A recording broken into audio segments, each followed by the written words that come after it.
Hello, everybody. Welcome back to the second half of today's lecture, where now we're going to start talking about um, misconceptions or misrepresentations of things that are used to support evolution, right? That our textbook, for example, has used to support evolution. So the first one is going to be molecular homology. DNA, RNA, proteins, these have all been used, or similarities in these have all been used to kind of show how one organism is similar to another organism. And it was really interesting and very compelling. I'm sure as you read through the book, it made it sound like this was a very well understood and nailed down science. But the rest of the story is that anatomical homology does not always agree with biochemical or molecular homology. Okay, and you can see here, two organisms are closer and two organisms are closer, whereas in this previous slide here, they were much further apart. And this has happened in a lot of studies. Depending on which protein they look at, which RNA strand they look at, which DNA segment they're looking at, they get different phylogenetic trees. So why doesn't the book show this? Well, or the book tell you about this? Well, one, they don't want to tell you about it because it doesn't support the idea of evolution. It makes it seem like maybe something's wrong. And two, many of the labs that are involved in these types of studies will do mass averaging to get phylogenetic trees that all look the same. And it turns out that even with RNAs, if you use two different ones, segment 28 versus segment 18, you can get yet even more different phylogenetic trees. And so they do mass averaging to get rid of this problem. So the actual data that would show you that one protein gives you one phylogenetic tree and another protein gives you a different one, you as a student will never see that because they mass average it and then give that to the book companies to use as evidence to support your evolutionary theory. Right? Again, right now, evolution is the dogma. It's believed to be true de facto. Right? Doubting, being an evolution denier is tantamount to a kind of heresy in the scientism, the pseudo-religious cult of science. So me saying this puts me in the crosshairs of people who are devotees of scientism. Now, from Science Daily, which is based from an article in 2009, I'm just going to read you a quote here. It says that humans are more related to orangutans than chimps, which a study suggests. And the study was from the University of Princeton. And this was based on molecular homology. Just so you know, chimps and orangutans are not thought to be closely related. Okay. Now, again, this was never talked about in a science textbook that you would see in a school because it might cause you to question evolutionary dogma, which is very bad. It's evil, in fact. It's the worst thing you could possibly do as a biologist, is to question evolutionary dogma. And the cult of scientism would have to strip you of your credentials and absolutely, deal harshly with you because honest inquiry is only allowed when it supports the dogma that scientism has accepted. Now, another study says that gene studies shows that turtles are next of kin to crocodiles and alligators, which from a morphology standpoint is absurd, right? Crocodiles and alligators do not look anything like a turtle. But according to some of these phylogenetic trees, it was showing that they were very closely related. And the source for this was Penn State in an article published in 1999. So this is distantly, these articles are kind of old, but still, recent enough to show that these things don't line up. I have a few more just for illustrative examples here, because I want you to know that I'm not just pulling this stuff out of my ear. It is a misrepresentation, and perhaps for well-meaning reasons, right? Devotees of scientism, I think, honestly believe what they think is true, and they have possibly very good intentions, and I don't want to lambast them as liars or anything of that sort, because I, as a theist, very happily pick and choose my evidence to support my belief system, and I would expect them to do no less, right? I don't think there's anything nefarious or evil or wicked about that, but I also want you to know that I didn't just come up with this just for fun, kicks and giggles. So, chromosomes, big picture. Okay, this is the quote here. Similarities found in genomes across multiple species. The platypus still out of place.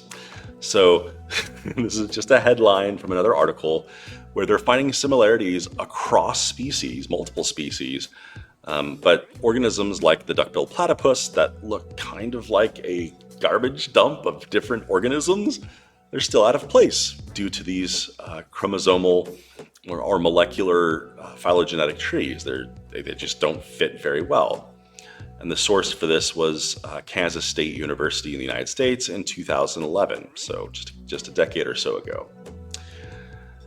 And then here's another quote that I found for you. Humans, chimpanzees, and monkeys share DNA, but not gene regulatory mechanisms. And that's really interesting. That is something that I will harp on a little bit, because I have thought ever since the first papers of the ENCODE project were published, that's the Encyclopedia of Non-Coding DNA Elements, where non-gene DNA was found to have a lot of function, that our measures of similarity due to molecular homology were probably wrong, just flat out wrong. And when you look at things like this, where it's how the genes are being expressed that result in some of the greatest differences, you begin to wonder, maybe we need to go back to the drawing board in terms of molecular homology and start looking at regulatory networks, regulatory mechanisms, not just gene protein coding sequences. And this is from American Society of Human Genetics, 2012, so pretty recent as well. So in summary, up to 40% of the differences in the expression or activity patterns of genes between humans, chimps, and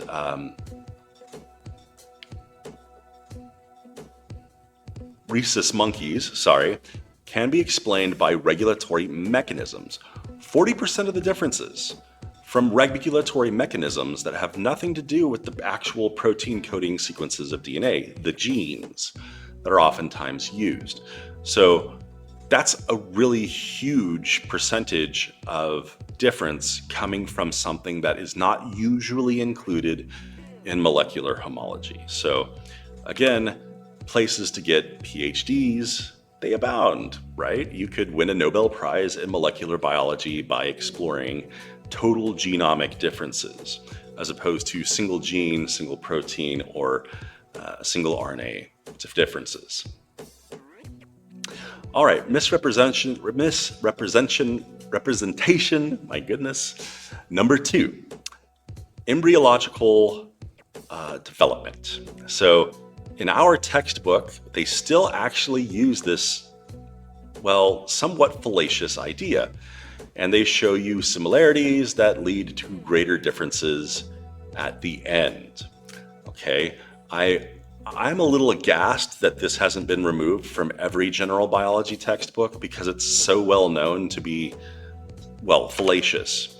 Because if you go back to the earliest stages of embryological development, the embryos are more different. Then they become more similar around the mid stage, and then they differentiate out again. And so what you have in reality is greater differences going through a similar phase, then coming out very, very different. Now, does this still support evolutionary theory? Well, it's not what Darwin would have predicted. Darwin's theory predicted similarities going out to differences. The reality is differences becoming somewhat more similar, then differentiating out into greater differences. I don't know if that supports anything, really. It could be supportive of evolution, I suppose, but it's certainly not what is represented in textbooks, and it's certainly not what strict Darwinian theorists wanted to see. And a gentleman by the name of Stephen Jay Gould in the 80s, before he passed away, when I was very young indeed, said that scientists needed to go ahead and give up using embryology as evidence for evolution because it wasn't helpful, because he knew the reality was that at the earliest stages of development, embryos are the most different. Then they become somewhat more similar during the mid stages of development, and then finally differentiate back out into very different organisms at the end. This could still be used as evidence somewhat for evolution. It's just misrepresented in textbooks. It makes me wonder that perhaps it's really not great evidence for evolution, that it's not being shown correctly, right? If you have evidence that shows dissimilarity to similarity to dissimilarity, why not show that? Does the theory require great similarity to great difference to be plausible or to be useful as evidence? I question that, but it's a misrepresentation that it was actually in the textbook that we're using, and I find that somewhat appalling. Okay, misrepresentation 3, junk DNA. And this is one that is still being argued over today, even after some laboratory papers have been published, right? It's called the Encyclopedia of Non-Coding DNA Elements ENCODE project, and it has nothing to do with trying to disprove evolution. It's just exploring what all of the non-protein coding DNA does. That was all thought to be junk. Well, it's not junk. It tends to play a big role in controlling genes and how they're expressed. It's called gene expression. It's like controlling programs over smaller little subprograms, genes, allowing it to create very, very different things. And this is coming from places like Yale University in 2007. 2011, the Georgia Institute of Biotechnology, or of Technology, that says that junk DNA defines differences between humans and chimps, right? Meaning that it's not junk. And that's a problem, because that junk DNA was really necessary for mutations to collect so that you could almost evolve by subtraction, by narrowing down, and this works in a mathematical sense. And you can ask Ms. Gilbert about this possibly, to create something new from genetic noise. But the space for genetic noise is all but evaporated, because we're finding again that junk DNA is not really there. And the ENCODE project, Nature paper finds that something like 80% of the human genome has function. And that was in 2012. One scientist who's working on the project said that 90% or more has been found to have function, and he expects to find 100% of some sort of useful function for non-protein coding DNA. And here's another paper, junk DNA drives embryological development. That would be significant because, again, what happens at the embryological stages when you're still developing has a huge impact on what you as an organism become. And that was December 2012. And the source is Sanford Boonhound Research Institute, Medical Research Institute. So reputable sources are all saying this. And if you look in the literature, there's a big argument against this because evolutionary biologists have been depending on junk DNA as a major prediction of evolution. You would have a lot of mistakes, a lot of errors that eventually become something useful. Well, if it's not junk, then it's not eventually becoming useful because it's already useful. How do you get new stuff? That becomes the question, right? And it's misrepresented on purpose because of that problem, that it makes it more difficult to get something new. The next misrepresentation is that DNA has only one code or one type of programming. And we've been looking at this in terms of RNazymes, which control gene regulation. It's its own type of regulatory language that exists within a genome. So you have your primary coding ATCG that produces an RNA, that produces a protein, but then you have regulatory coding that makes just RNAs that will cut your introns and your exons and splice your exons together and remove the introns, and then you get your primary mRNA transcripts that goes off to become a protein. Okay, and so there's an entire kind of language of RNA programming that exists just to regulate genes. And this was found in 2010, according to Beth Israel DeCantis. That's the source here. This is a research institute. Okay, then from another source here, this is University of Washington. This says that millions of DNA switches that power human genes operating system are discovered. This was 2012. Okay, we're in the midst of a renaissance of genetic information. And it's not just the DNA itself, it's these switches that help gene regulation. That's really interesting. It's a whole series of switches. It's like another language on top of the primary DNA coding.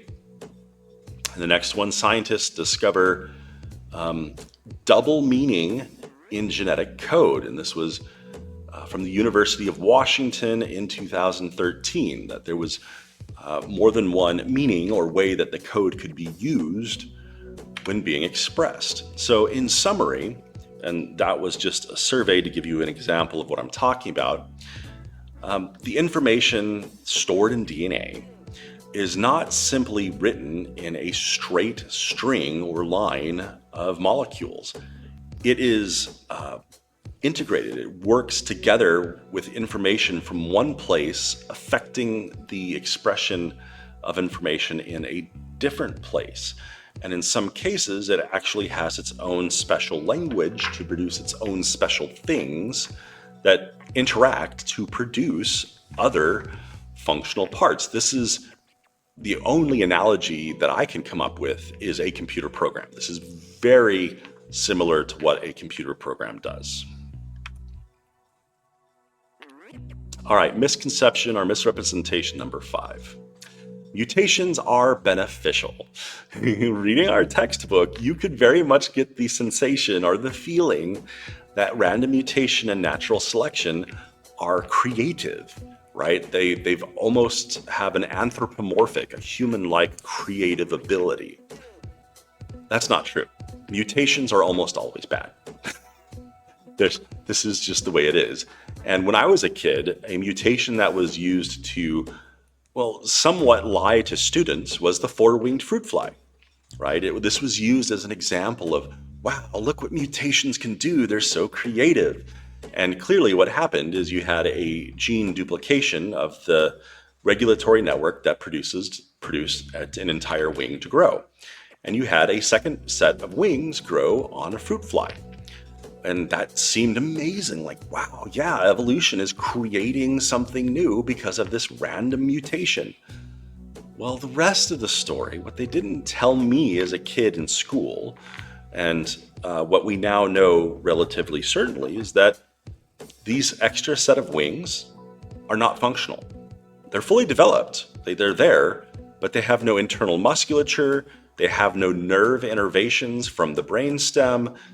They just hang there. So a four-winged fruit fly is a helpless cripple. It does not survive anywhere except in the laboratory and would have been viciously selected against in nature, and is in fact great evidence against the idea or the plausibility of evolution even being conceptually acceptable as a concept, right? Because intermediates can be non-functional and perhaps should be expected to be non-functional. In fact, when it comes to fruit flies, we've been screwing with them for 70, 80, almost 100 years, and all we have gotten is a fruit fly, a defective fruit fly like the four-winged fruit fly, or a dead fruit fly. And that's it. That's really all we've gotten from induced mutation experiments. And so books can give the impression that mutations are helpful. In general, they are almost universally harmful. They are not beneficial. So back to our questions, what can evolution do? Hopefully you have a good idea of that.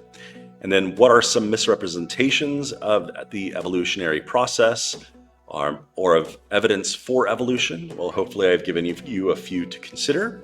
Thank you so much for listening. I have some questions for you. If you have questions, of course, please ask. Thank you for listening.